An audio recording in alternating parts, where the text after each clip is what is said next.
Hi guys, good morning. जैसे कि आज सब अच्छे भी अच्छे हैं। आज हम लोग फर्स्ट टाइम, फर्स्ट नहीं कह सकते, बड़े दिनों बाद ही पहली दफ़ा मॉर्निंग वॉक जा रहे हैं। बहुत दिनों बाद, कई दिन से हम लोग मतलब कि कोशिश कर रहे थे कि जाना है आज जाना है, आज तो जाना ही है। तो आज के बहुत दिनों बीत जाते थे ऐसे ही। तो बहुत ही मेहनत करने के बावजूद आज हमारे विक्की भाई ने हमको आया है, सुबह सुबह उठाया। कहीं रोहित भाई चले, आज हम उठ गए 4 बजे, इसलिए 4 बजे उठ के भाई ने हमको उठाया, फिर हम उठाए, फिर रोहन भाई को जगाए, फिर एक दो लोग को और जगाना था, वो लोग नहीं आ पाए।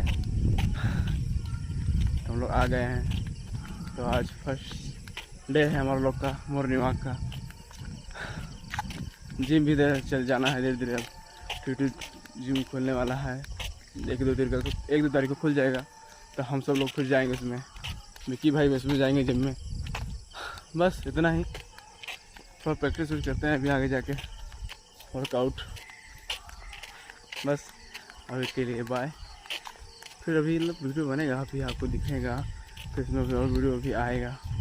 अभी के लिए